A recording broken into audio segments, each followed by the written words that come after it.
આપણે પેલા એક પ્રાર્થના બોલાવીએ. હે, ભગવાન ક્યાં રહે છે ખબર છે તમને લોકોને? ભગવાન ક્યાં રહે છે?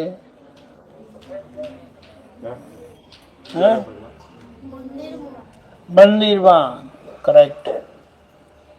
બધાને સામાન્ય રીતે આ જ માન્યતા હોય છે. એ ભગવાન જીવતા કહેવાય? પથ્થરની મૂર્તિ હોય છે ને, ફોટો હોય છે કે પથ્થરની મૂર્તિ હોય છે ને, તો સાચા ભગવાન ક્યાં શોધવા? જો કૃષ્ણ ભગવાન હતા ને ત્યારે એ હતા, સાચા હતા ને, તો હવે રામ ભગવાન હતા ત્યારે હતા, હવે તો એ મંદિરમાં જતા રહ્યા ને, એ તો માણસ સ્વરૂપે નહોતા, માણસ સ્વરૂપે જ હતા ને. એટલે અહીંયા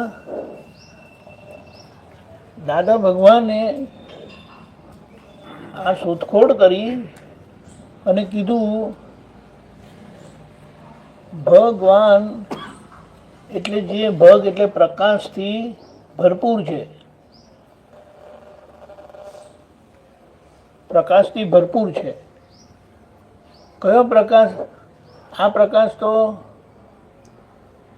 લાઇટનો પ્રકાશ અહીંયા નથી આવતો, જો ત્યાં આવે છે. ત્યારે આ જે પ્રકાશ છે આપણી અંદર તે જ્ઞાન પ્રકાશ છે, જેનાથી આપણે કહે છે હા મને સમજાયું, હું જાણું છું. આપણે કહીએ છીએ ને,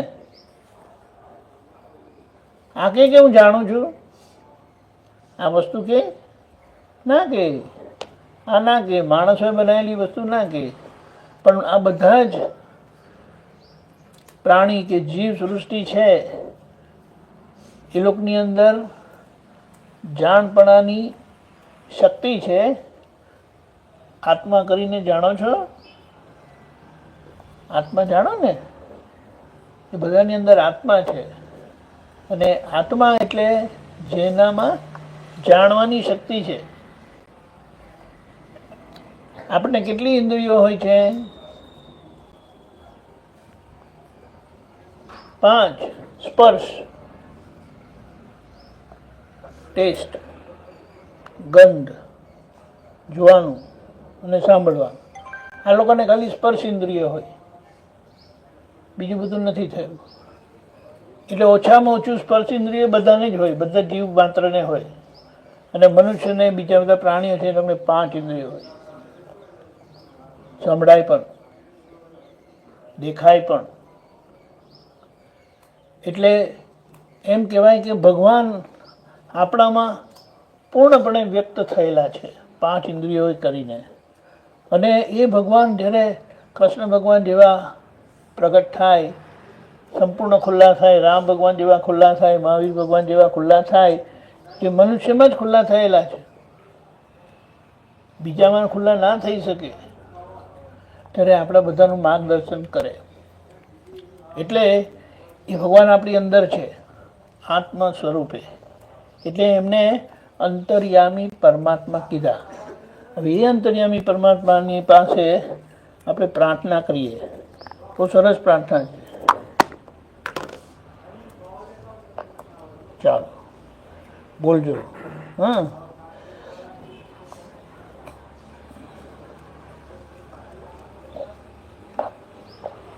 હે અંતર્યામી પરમાત્મા, તમે બધા નાસ્તો કર્યો છે? બધાએ નાસ્તો કર્યો છે ને? તો જરા જોરથી બોલજો. હે, અંદરના ભગવાન સાંભળે એવું તો બોલો ને જોરમાં. મને જ સંભળાતું નથી તો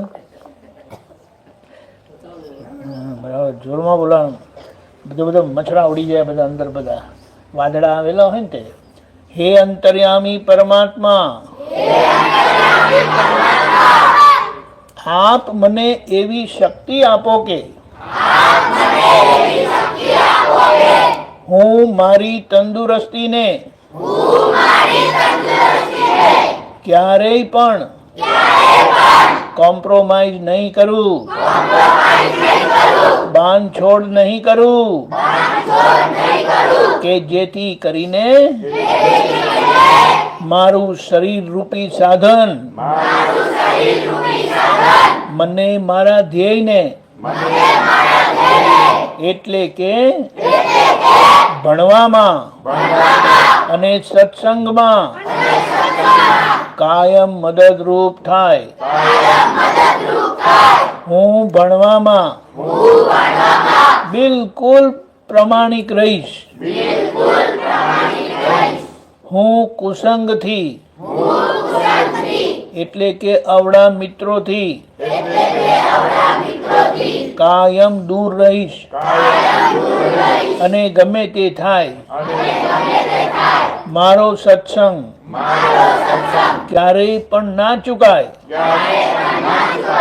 એવી પરમ કૃપા કરજો. પ્રાપ્ત મન વચન કાયાથી આ જગતના કોઈ પણ જીવને કિંચિત માત્ર દુઃખ ના હો ના હો ના હો. પ્રાપ્ત મન વચન કાયાનો યોગ તેમજ આત્માનો ઉપયોગ જીવ માત્રના પરોપકાર એટલે કે સેવા કરવામાં જ વપરાય, જે શ્રેષ્ઠ માનવ ધર્મ છે.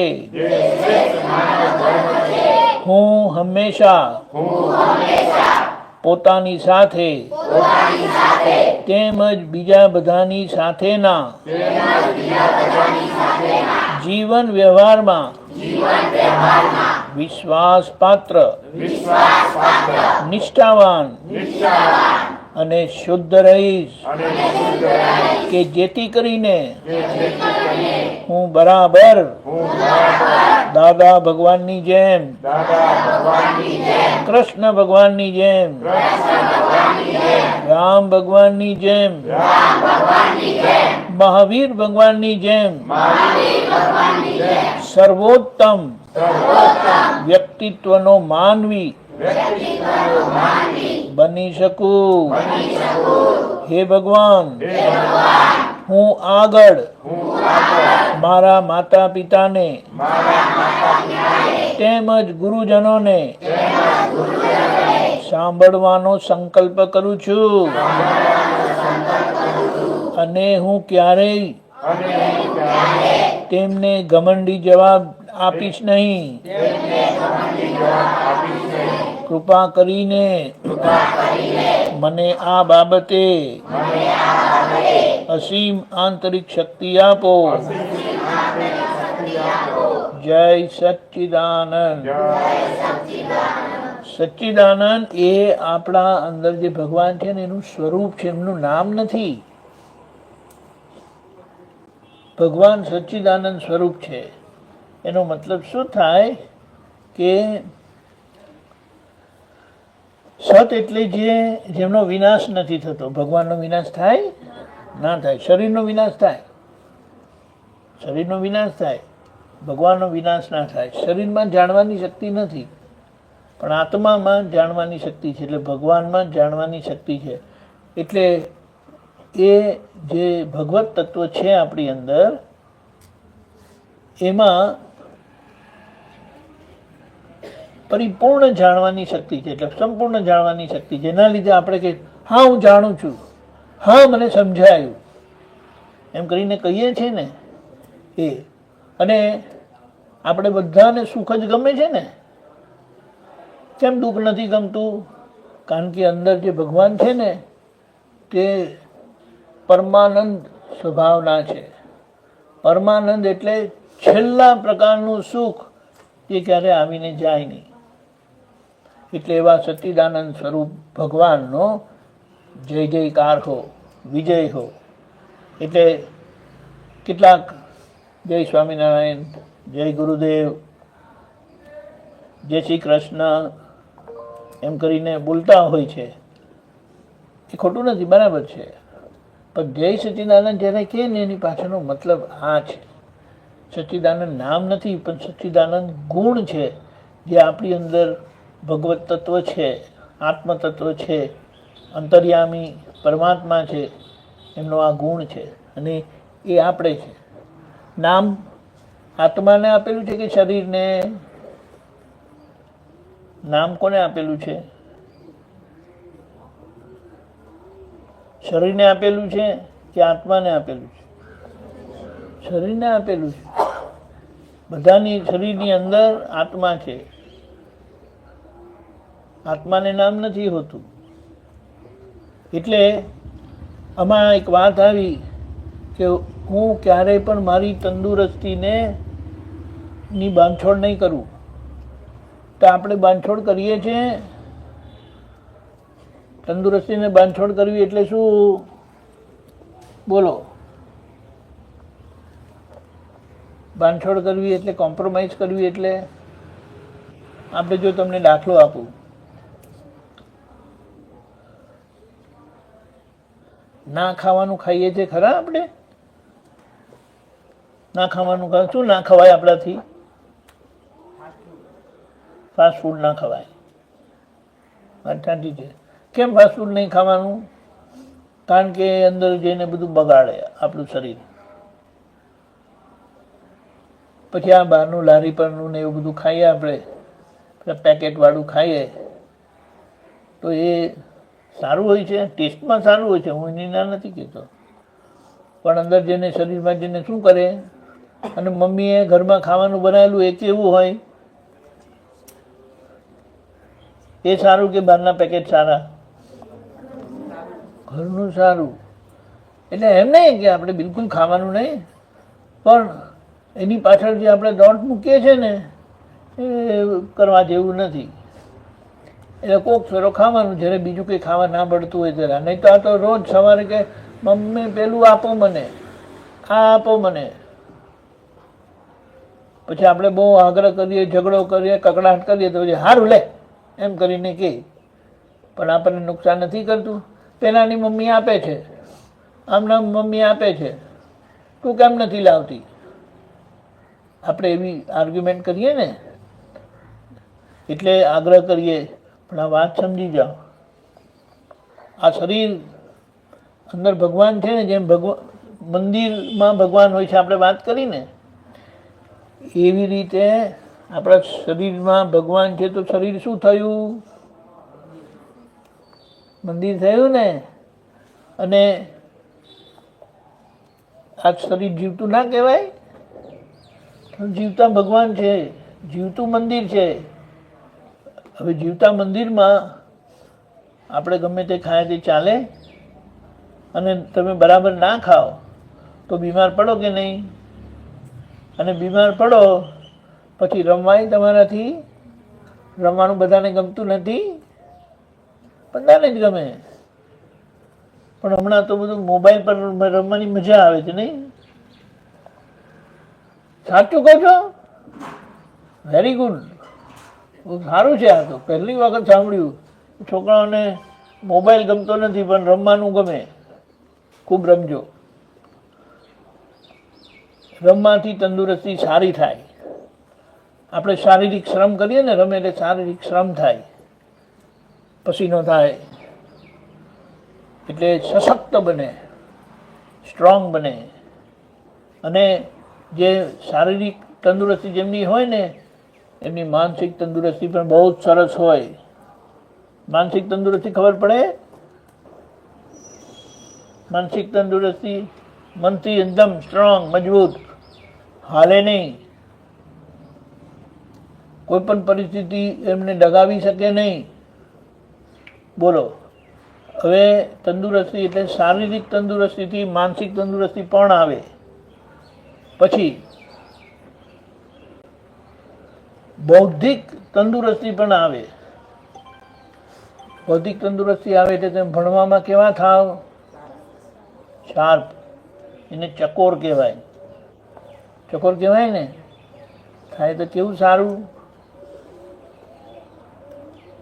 પછી ભણવામાં કોઈ વિષય નથી ગમતા એવું ખરું? બધા વિષય ગમે છે. સમાજશાસ્ત્ર કહે છે ને, સમાજશાસ્ત્ર બી ગમે છે. બહુ સારું. જે વિષય આપણને ગમતા ના હોય ને એનાથી આપણે બોલ બોલ કરીએ, આ તો મને બિલકુલ ગમતું નથી, આ મને બિલકુલ મજા નથી આવતી, તેનામાં માર્ક્સ ઓછા આવે, ભણવાનું મન નહીં થાય, એ વાંચવાનું મન નહીં થાય. હવે આ બધા વિષયો જે 10મા કે 12મા ધોરણ લગી એ આપણી પ્રાથમિક ભૂમિકા તૈયાર કરવા માટે છે. એટલે એ પ્રાથમિક ભૂમિકા જો આપણી તૈયાર થઈ ગઈ 10મા 12મા સુધી, પછી તમારે આગળ જે ભણવું હોય તે ભણો આગળ. એટલે બધા જ વિષયો કામના છે. આપણા શરીરમાં કયો ભાગ નકામો છે? કોઈ પણ ભાગ નબળો પડ્યો તો નબળાઈ ના આવે.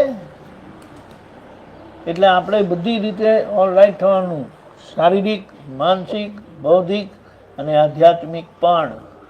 અને જે હવા બધી રીતે તંદુરસ્ત હોય ને એને તંદુરસ્ત કહેવાય.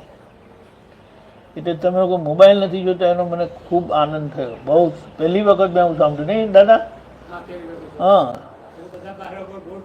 નહીં તો 15 મિનિટથી લઈને 8 કલાક દિવસના મોબાઈલ જુએ છે. 8 કલાક એટલે દિવસના 24 કલાકના 8 કલાક જો કોઈ મોબાઈલ જોતું હોય, વાત સાંભળીને ડર નથી લાગતો? એટલે શારીરિક શ્રમ રમીને કરવો. તંદુરસ્ત હોય તો તમને ભણવામાં મદદ, કારણ કે બૌદ્ધિક તંદુરસ્તી વધે. બીમાર પડે તો સ્કૂલમાં અવાય? ના પાડે, નહીં આવતા. તમે બીમાર પડે તો સ્કૂલવાળા તમને કહે જાઓ ઘરે જઈને આરામ કરો, રમાય નહીં, ભણાય નહીં. પછી એ તંદુરસ્તીમાં આપણને સત્સંગનો એ લાભ મળે. સત્સંગમાં જવાનું હોય, સાંભળવાનું હોય તો ત્યાં જવાય નહીં. આપણા ગુજરાતીમાં છે ને એક કહેવત છે, પહેલું સુખ તે જાતે નર્યા. સાંભળ્યું છે? આવું જ કહે છે ને? તમે જાણો છો? બોલો, પહેલું સુખ, પહેલું સુખ તે જાતે નર્યા. એમ કરીને બોલો,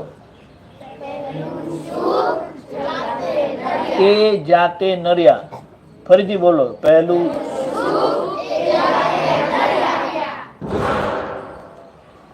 સિક્કો માર્યો, જો ટંગ કરીને અવાજ આવ્યો ને.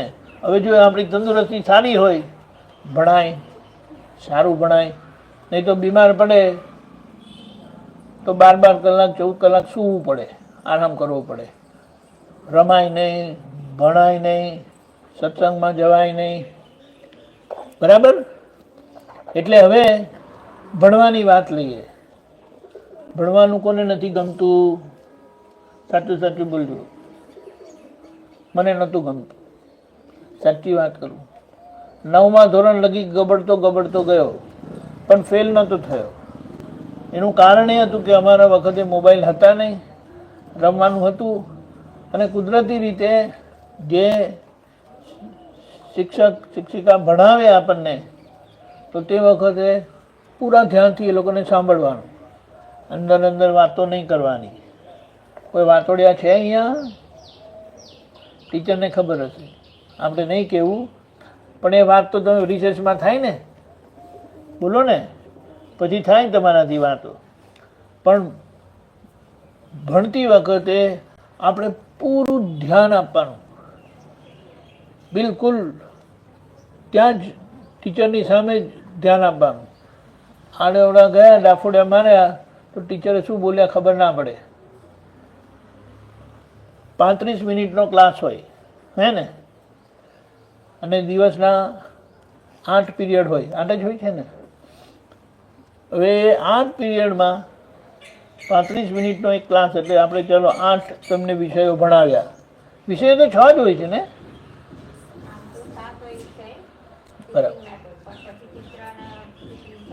બરાબર. એટલે આપણે ચાલો ને, આપણે 8 વિષયો હોય.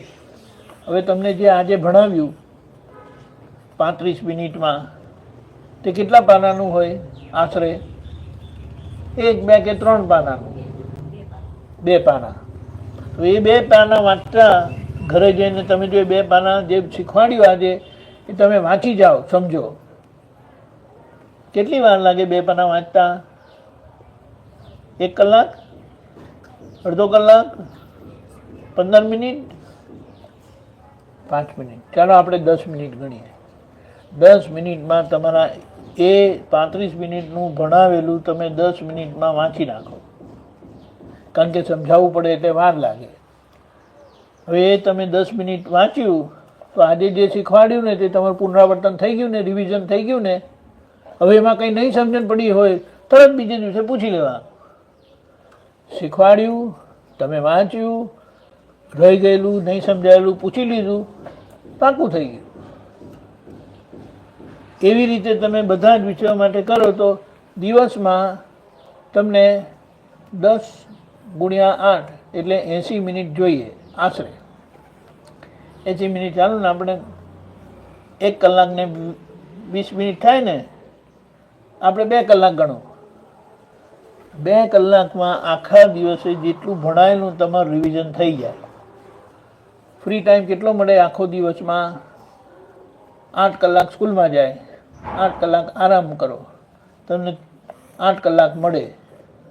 2 કલાકમાં તમારું એ થઈ જાય. કેટલા રહ્યા? 6 કલાકમાં ખાવા પીવાનું ને રમવાનું. મજા આવે કે નહીં? પૂરો સંતોષ થાય આપણને. પણ આ 2 કલાક તમે કરો નહીં ને એટલે બધું ભેગું થતું જાય ને પછી પરીક્ષા હોય ત્યારે વાંચવા બેસો તો પછી કેટલું નહીં સમજાયેલું હોય તો હવે પછી કંઈ યાદ આવે? અને પછી તમે પરિણામ કેવા આવે? ડબ્બા જેવા. પછી પોતે જ રડવાનું. અને ઘરમાં પપ્પા મમ્મી ગુસ્સે થાય તે જુદા. અને ગુરુજનોને કેટલું દુઃખ થાય કે મારું ભણાવેલું બધું પાણીમાં ગયું. અને પપ્પા મમ્મીને દુઃખ થાય કે અમે મહેનત કરીને કામ કરીએ છીએ, આ લોકોને સ્કૂલમાં મોકલીએ છીએ અને ડફોડ જેવા ભણતા નથી. તો આપણને ડફોડ કીધું સારું લાગે કંઈ? બોલો ને. એટલે આપણે શું કહીએ, થોડીક જ મહેનત કરવાની છે. અને હવે તો 1.5 મહિનામાં પરીક્ષા આવશે ને, ભલે એટલે હવે આ ગોઠવણી રાખજો કાયમની માટે, ભૂલતા નહીં. હું એન્જિનિયર થયો ને, એન્જિનિયરિંગમાં મેં આ જ ગોઠવણી રાખેલી.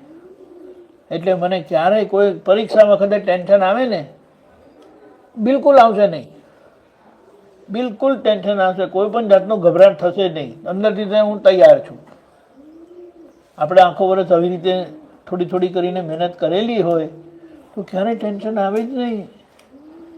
પરીક્ષા લઈ લો ગમે ત્યારે, ઓછામાં ઓછું કે સારું મને 2 કલાક આપજો, 5 કલાક આપજો. આપણે આટલું સરખું ભણી લીધેલું હોય, જાણી લીધેલું હોય, સમજી લીધેલું હોય ને એટલે પછી વાંચતા પણ વાર ના લાગે. જોઈએ ને એટલે ખબર પડી જાય, ખબર પડી ગઈ. બોલો, સમજાયું? આવું છે. અને સત્સંગ એટલે સારા લોકોને સાંભળવા. શા માટે સાંભળવું? બધું જ્ઞાન સાંભળવાથી આવે. એટલે હું અહીંયા વાત કરતો હોય ને તમે લોકો કૂતરાને જુઓ, પેલા ઝાડ પાનને જુઓ ને આમ તેમ કરો તો મારું સાંભળેલું તમારા કાનમાં જાય? કાનમાં જાય પણ તમે સાંભળતા નથી. એટલે એ વખતે પૂરા ધ્યાનપૂર્વક સાંભળ્યું ને તો તમારું કામ થઈ જાય.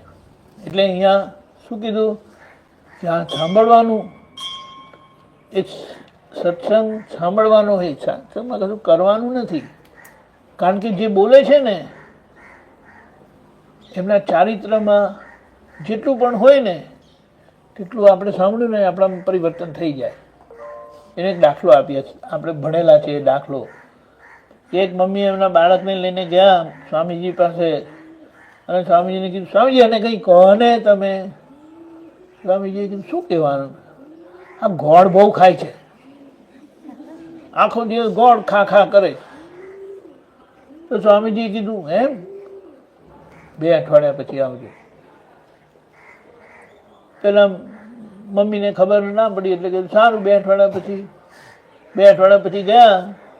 ને પછી પેલા બાળકને કીધું, બેટા આપણે ગોળ નહીં ખાવાનો, આવું જ સામાન્ય કીધું, સમજાયું. અને એનું એ તો કીધું આટલું. તો મમ્મીએ કીધું, સ્વામીજી આટલું કહેવા માટે 2 અઠવાડિયા શું કામ લીધા તમે? તો સ્વામીજીએ કીધું 2 અઠવાડિયા પહેલાં મને ગોળ બહુ ભાવતો કે હું જો ગોળ ખાતો હોય ને હું તમને કહું કે ના ખાશો ના ખાશો તો તમારું એ ખાવાનું બંધ થાય નહીં. અને ચારિત્ર કહેવાય કે જે ગુણ આપણામાં આવેલા હોય અને એની સહેજે વાત કરે ને તો સામામાંથી એ દુર્ગુણ જતા રહે. અને સત્સંગ કહેવાય. અને એ શું કે સત્સંગ એટલે સાચી સમજણથી આપણે જીવી જઈએ. પહેલી ભૂલ શું થાય કે આપણા મનથી, વાણીથી, કાયાથી બીજાને દુઃખ થાય. એટલે આપણે બોલ્યા પ્રાપ્ત મન વચન કાયાથી. બોલજો, પ્રાપ્ત મન વચન કાયાથી આ જગતના કોઈ પણ જીવને કિંચિત માત્ર દુઃખ ન હો ન હો ન હો. મને ભણવાનું ખૂબ ગમે છે. બધા જ વિષયો મને ગમે છે. હું સારું ભણીશ. રોજે રોજનું પુનરાવર્તન રિવિઝન કરીશ. આટલું આપણે બોલીએ ને બધા જ વિષયોમાં હું સારા માર્ક્સ લાવીશ. હે ભગવાન મને શક્તિ આપજો. જેવું બોલે ને એટલે અંદર શક્તિ ખુલ્લી થઈ જાય. મને નથી આવડતું, મને નથી ગમતું, મને નથી ફાવતું, મને નથી ભાવતું એવું બોલે ને એટલે ગયું. આખું મશીન બગડી જાય આપણું. આ શરીર છે ને મશીન છે, પણ જીવતું મશીન છે. અને જેવું આપણે બોલીએ ને એવું થાય. મારા મોટા ભાઈ છે ને 5 વર્ષના હતા ને ત્યારથી બોલતા હતા મારે ડૉક્ટર થવું છે, મારે ડૉક્ટર થવું છે. મોટા થયા, ડૉક્ટર થયા હૃદયના. બોલો, જેવું નક્કી કરે ને અને નક્કી કરેલું આપણું બદલાય નહીં તો આગળ એનો રસ્તો થયા જ કરે. બોલો, એ જ્યારે નક્કી થાય ત્યારે. પણ એમાં આ તો એક વાત કરું છું કે એક દાખલો, એ નાના હતા ને ત્યારથી ડૉક્ટર થવું છે બોલતા હતા, તે ડૉક્ટર થયા. એટલે જે થવું એ તે ડૉક્ટર થવામાં જ મોટા થાય છે એવું નથી. મોટા માણસ થાય જે કંઈ કોઈ પણ શું કહેવાય હુનર હોય, કોઈ પણ બાબત હોય તેમાં તમે એક્સપર્ટ થયા ને એટલે તમને લોકો આદરથી વિનયથી જુએ, માન સન્માન તમને મળે. હમણાં અમે વલ્લીમપુરા જે આવ્યા ત્યાં એક ડૉક્ટર છે, આયુર્વેદિક ડૉક્ટર. એવું સાંભળ્યું છે કે કંઈક જગ્યાથી લોકો એમને પાસે સારવાર કરવા આવે. શા માટે આવે? સારવાર બીજા બધે જ ડૉક્ટર છે. સમજાયું? એટલે તમારે એક્સપર્ટ થવાનું. બધી બાબત સામાન્ય રીતે જાણવી પણ એકમાં આપણે પરફેક્ટ થવાનું. ના થવાય? જે બાબતમાં પરફેક્ટ થયા તે બાબતમાં તમને માન સન્માન સફળતા બધું જ મળે. પણ આ નક્કી કરેલું હોય તો થાય. નક્કી ના કરું તો હું એમ કહું મારા માટે તમે નક્કી કરજો ને, થાય? આ ટીચર ગુરુજનો તમારા માટે નક્કી કરી નાખશે, ના થાય. એટલે આપણે આપણા માટે નક્કી કરવાનું. એટલે આ જે પ્રાર્થના છે ને બહુ સરસ છે. અમે ઓનલાઈન છોકરાઓને આ શીખવાડીએ છીએ. અને આ રીતે રોજ બોલવાથી આપણું અંદર માનસ તૈયાર થાય કે મારે આમ જ કરવું છે. હવે બોલો, અઘરું છે આમાં કંઈ? આપણે જ આપણા પગ પર કુલાડી મારીએ છીએ. કુલાડી મારી શું થાય? વાગે ને આપણે પગ કપાઈ જાય, તૂટી જાય. એટલે પોતાનું નુકસાન પોતે નહીં કરવું. અને પોતાનું જે નુકસાન નથી કરતું તે બીજાનું પણ નુકસાન ના કરે. એટલે જે પોતાનું નુકસાન નથી કરતા, બીજાનું નુકસાન નથી કરતા, પરોપકાર. એટલે આ સૌથી ઊંચું પરોપકાર એ સેવા છે. અને આ પોતાની સેવા કરો છો. તંદુરસ્તી સાચવવાની ભણવાનું સરખું કરવાનું અને સત્સંગ જ્યારે લાભ મળે, જ્યાંથી લાભ મળે તે લેવાનું. હવે આ 3 વસ્તુ આપણા જીવનમાં આવી ગઈ એકદમ સરસ રીતે, તો ઉત્કૃષ્ટ વ્યક્તિત્વના માનવી એમને એમ જ બની જાય. ખાલી ઊભા હોય ને એમની આભા પડે કે કહેવું પડે. આ તો ઊભા હોય ને તો માયકાંગલા જેવા દેખાય ને દોડે તો એમ કરીને દોડે. દોડતો હોય તો આમ હે પેલા પાણીના જેમ ઉડતા હોય એવી રીતે દોડી જાય એવું ના જોઈએ. પણ આ તમે લોકો રમો છો મને બહુ ગમ્યું. મોબાઈલ ટીવી નથી જોતા એ બહુ સારું છે અને આ રીતે કરજો. હવે તમને કોઈ પ્રશ્ન હોય તો વાત કરો. આપણે પોલ નથી ખોલવાની, પણ તમને કોઈ એવા મૂંઝવતા પ્રશ્ન હોય તો આપણે વાત કરીએ. મને જે આવડે છે તે આપણે વાત કરીશું. હા, બોલો.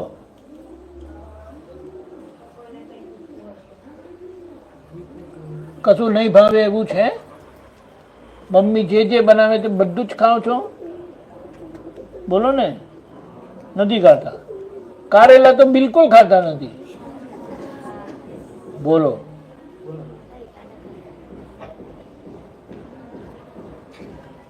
કારેલામાં શું ખરાબ છે? જુઓ, ગળ્યું બધાને ગમે છે, પણ કડવું શું કરે? આપણે દવા ખાઈએ છીએ ને ગોળીમાં, એમાં કડવાશ જ હોય છે બધી. દાળમાં મેથી નાખે છે તો મેથી કોણ ચાવી જાય છે ને કોણ કાઢી નાખે? ચાવી જાવ કે કાઢી નાખવાની ને, એ કડવાશ કોણ ખાય? પણ જુઓ, કડવાશ શા માટે ખાવાની? કે આપણી અંદર જે બધા આડાવડા કીટાણુ પેસી જાય ને, તો એ કડવાશ એની જોડે લડીને એને બહાર ખદેડી મૂકે. હવે બોલો, કડવાશ ખાવી જોઈએ કે નહીં? એટલે આપણે અંદર કહેવાનું શું પોતાની જાતને? જો પપ્પા મમ્મી ખાય છે ને, એ લોકો ખાય છે કે નથી ખાતા? તે લોકો પણ આવી જ રીતે પપ્પા મમ્મી પાસે શીખેલા ને પછી હવે ખાય છે. હવે હમણાંથી જો તમે ખાતા હોય, મેથી છે, આ કારેલા છે, દૂધી ભાવે છે? સારું. બીજું શું નથી ભાવતું હતું? મમ્મીઓને ખબર હોય શું નથી ભાવતું છોકરાઓને? હા, શું?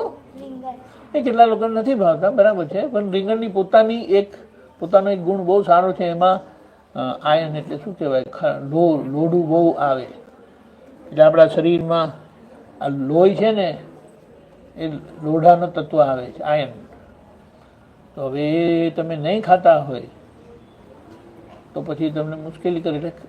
આપણે કાંઈ કિલો ભરી ખાવાનું છે, આટલું ખાવાનું હોય, પણ એટલું પણ થોડું તત્વ આપણા શરીરમાં જાય તો આપણે તંદુરસ્ત રહીએ. એટલે કંઈ નથી ભાવતું એવું રાખવાનું નથી. ખવાય કે ના ખવાય એ બરાબર કહેવાય. સમજાયા? ખવાય કે ના ખવાય એટલે સમજો ડૉક્ટરે કીધું કે ભાઈ તમને પથરીની તકલીફ છે એટલે ટામેટા નહીં ખાતા, ભીંડા નહીં ખાતા, રીંગણ નહીં ખાતા, ખનીજવાળી વસ્તુ નહીં ખાતા, બિયાવાળી વસ્તુ નહીં ખાતા, તો એ બરાબર છે. ડૉક્ટરે ના પાડી માટે ના, મને તો ભાવે છે એટલે ખરાબ થતું હોય ને તોય હું તો ખાઈશ. તો પછી શરીરને શું થાય? પછી તમે તકલીફ આવે. સમજાયું? એટલે ખાવાની બાબતમાં આટલું ધ્યાન રાખવાનું. હવે બોલો, કોઈ પ્રશ્ન નહીં? કોઈ પ્રશ્ન નહીં? તમારી ઉંમરનો હતો ત્યારે તો હું તો બહુ પ્રશ્ન પૂછતો હતો, પૂછીને માથું ખાઈ જતો હતો. બોલો. ચાલો, તો આપણે છે ને બીજી એક પ્રાર્થના બોલાવું છું. આપણે એ ભગવાનને યાદ કરીને, જે આપણા જેમને માનતા હોય ને, આપણી રાષ્ટ્રભાષા કઈ છે? રાષ્ટ્રભાષા કઈ છે? હિન્દી. તો આપણે હિન્દીમાં બોલીએ અને ખૂબ જોરથી બોલજો. નારા લગાવે ને એવી રીતે એમ કરીને બોલાશે ને. ઝઘડો કરે એને મોટેથી બોલે ને તેવી રીતે બોલજો. એટલે આપણી અંદર અમુક બધા આવડા મચ્છરિયા હોય ને, ગરબડ હોય ને, બધી જતી રહે. હા, જય સચ્ચિદાનંદ. સરસ. હે ભગવાન. કેમ હાથ ઊંચો ના થયો બધાનો? हे भगवान, हम हैं आपके बच्चे, हम हैं आपके बच्चे, दिल के हैं सच्चे, दिल के हैं सच्चे, फिर भी है कच्चे, फिर भी है कच्चे, काम करेंगे अच्छे अच्छे, काम करेंगे अच्छे अच्छे, काम करेंगे अच्छे अच्छे. જેવું મામું જેવું રહે ને એટલે પછી અંદર મામું જેવું રહેવાય, અને જેટલું જોશ થી કરે ને તે અંદર બધા જોશ ઉભા થાય અને બધા કચરો જતો રહે. સમજાયું? એવું છે. ઘરમાં તમે એવું કઈ બોલશો ને, પપ્પા મમ્મીને પણ થશે આ શું ભૂત વળગ્યું એને, પણ આપણું કોઈ નામ લઈ શકે નહીં, ભણવામાં નહીં, તંદુરસ્તીમાં નહીં, અને સત્સંગમાં નહીં. સમજણ એટલે પૂરી સમજણ. સમજણ એના માટે જોઈએ કે ક્યારે આપણે માર ના ખાઈએ, પોતાની ભૂલોનો માર ના ખાઈએ. ભૂલો થતી હશે, આપણી ભૂલો થતી હશે, નહીં તો માર્ક્સ ઓછા કેમ આવે મને કહો? ભણેલા નહીં હોય ત્યારે જ માર્ક્સ આવે ને. તો તમે એવું તો શું કામ કરો છો કે ભણવાનો ટાઈમ ના મળ્યો મને કહો? સમજાયું? આ વાત છે. હવે છેલ્લું, તમારે પ્રશ્ન નથી પૂછો વાંધો નહીં, મેડમને પૂછી લેજો, ટીચરને. અને કશું એવું કંઈ થાય તો યાદ કરજો.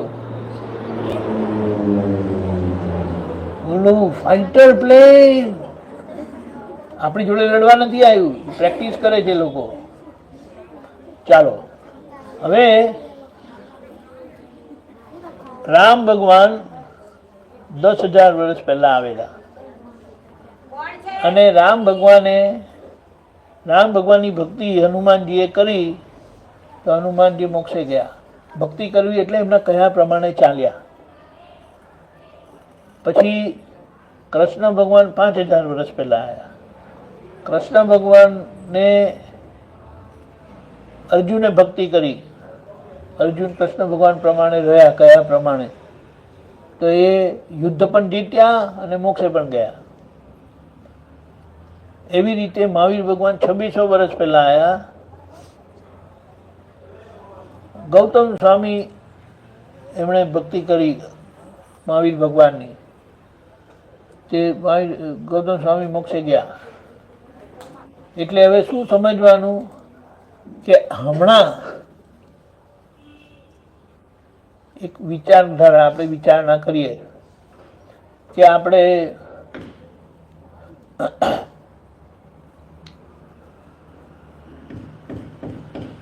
આગળ વડાપ્રધાન કોણ થઈ ગયું?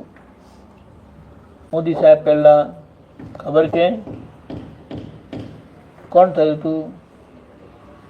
મોદી સાહેબ પહેલા, હમણાં વડાપ્રધાન છે ને, એટલે જે આગળ થઈ ગયેલા હોય કોણ કોણ થયા? કોણ થયું? સમાજશાસ્ત્ર કોણ થયું હતું? એ તો બહુ પહેલા. હમણાં કોણ થઈ ગયા? ચાલો, મનમોહનસિંહ થયા હતા ને, મનમોહનસિંહ થયા હતા. આ તો એક દાખલો લઈએ. હવે વડાપ્રધાન ને આપણે ચિઠ્ઠી લખવી છે અને આપણે મનમોહનસિંહ આદરણીય વડાપ્રધાન શ્રી મનમોહનસિંહ કરીને ચિઠ્ઠી લખીએ તો કોની પાસે જાય ચિઠ્ઠી? મનમોહનસિંહ પાસે જાય ને. પણ હમણાં વડાપ્રધાન કોણ છે? મોદી સાહેબ છે. હવે આપણે માનનીય વડાપ્રધાન શ્રી મોદી સાહેબ એમ કરીને લખે ને, ચિઠ્ઠી લખે તો બરાબર એમને પહોંચે ને, તો આપણું કામ થાય ને. સમજાયું? એટલે હમણાં કોની ગવર્મેન્ટ છે ને એ સમજવાનું છે. મનમોહનસિંહ પાસે જાય તો મોદી સાહેબ પાસે આવે ચિઠ્ઠી આવે, કારણ કે વડાપ્રધાન શ્રીને લખેલી છે ને, પણ આમ ફરતી ફરતી થઈને આવે એમ. પણ જ્યારે સીધું જ લખેલું હોય કે માનનીય વડાપ્રધાન શ્રી નરેન્દ્ર મોદીજી, તો સીધું પહોંચી જાય ને, આપણો સંદેશો તરત પહોંચી ના જાય. સમજાયું? એટલે જે 5000 વર્ષ પહેલાં થયા, 10,000 વર્ષ પહેલાં થયા, 2600 વર્ષ પહેલાં થયા, અને સૌથી મોટી વાત, અર્જુન છે આજે? અર્જુન છે? હોવા નહીં, નથી. ગૌતમ સ્વામી છે? હનુમાનજી દેહ કરીને છે, શરીરે કરીને નથી. પણ દાદા ભગવાન પાસે જેમણે ભક્તિ કરીને જેમને આ રસ્તો મળ્યો છે, બધા છે આજે. સમજાયું? એટલે શું કહેવાય, દાદા ભગવાનનું યોગ બળ કામ કરે છે આજે. એટલે દાદા ભગવાનને આપણે ફોન કરીએ કે ચિઠ્ઠી લખીએ ને તો તરત પહોંચી જાય. અને રામ ભગવાનને પહોંચાડીએ તો આજે જે છે ને એમને જ પહોંચે. આગળ થઈ ગયેલા તે કે અમારી ગવર્મેન્ટ બંધ થઈ ગઈ, પણ આમ ફરીને આવે તો વાર લાગે. એટલે આપણે આપણી કંઈ પણ નબળાઈ હોય, કમજોરી હોય, ખામી હોય, એ બધાને ખબર છે. બોલવાની જરૂરત નથી, પણ એને મનમાં યાદ કરવાની, દાદા ભગવાનને પ્રાર્થના કરવાની, અને પછી આ બોલજો. તમે જે કંઈ હોય તે અંદર બોલો કે મારી આ નબળાઈ છે ને મારે કાઢવી છે. બોલવાની નથી જરૂર બહાર, અંદર તમને ખબર છે. કોઈ વિષય ના ગમતો હોય, કોઈ ભણવાનું નહીં ગમતું હોય, કંઈ પણ જેને કહે ને કે આપણી બીમારી છે, કોઈ બીમારી હોય, શારીરિક, માનસિક, ગમે તે બીમારી, કમજોરી હોય તો એને યાદ કરો, અને પછી આપણે હવે બોલીએ. આવી જ રીતે મોટેથી બોલજો, છાપરું ઉડી જવું જોઈએ. બરાબર? દાદા ભગવાનના અસીમ જય જયકાર હો.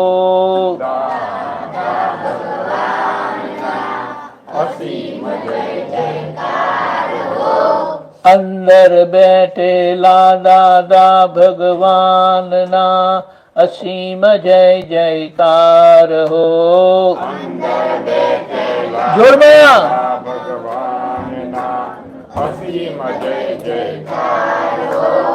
અંદર બેઠેલા દાદા ભગવાનના અસીમ જય જયકાર હો.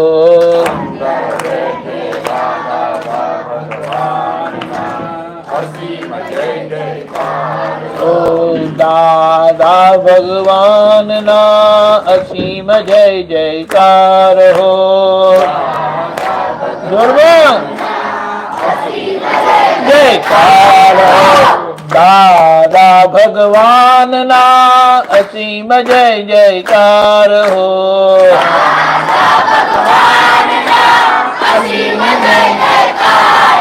ઓ દાદા ભગવાનના અસીમ જય જયકાર હો.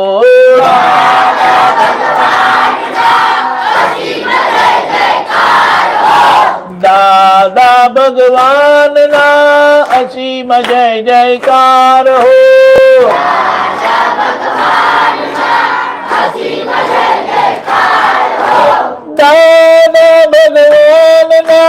અસીમ જય જયકાર હો.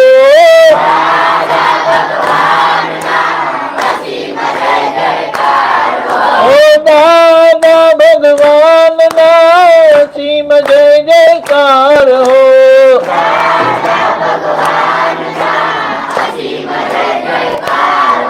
ઓ દાદા ભગવાનના અસીમ જય જયકાર હો.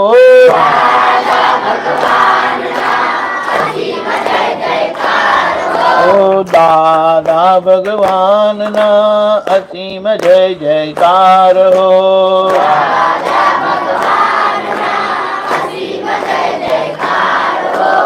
અંદર બેઠેલા દાદા ભગવાનના અસીમ જય જયકાર હો.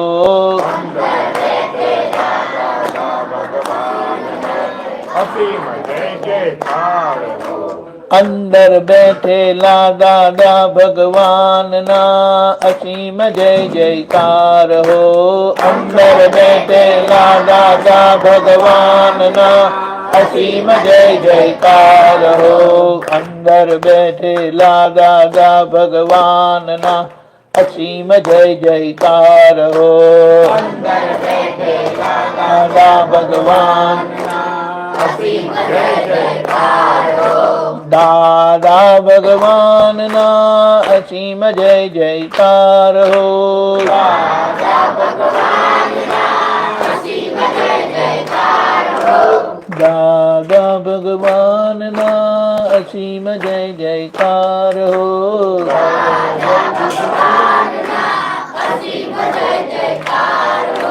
દાદા ભગવાનના અસીમ જય જયકાર હો. દાદા ભગવાનના અસીમ જય જયકાર હો. જય સચ્ચિદાનંદ. બધાને ખૂબ આશીર્વાદ અને તમારી એક્ઝામ માટે ઓલ ધ બેસ્ટ. જય સચ્ચિદાનંદ. ખૂબ ખૂબ આભાર. તમારો સમય, સ્કૂલ, આટલા શોર્ટ નોટિસમાં અમે તો દવાખાને બતાડવા આવ્યા હતા. જય સચ્ચિદાનંદ.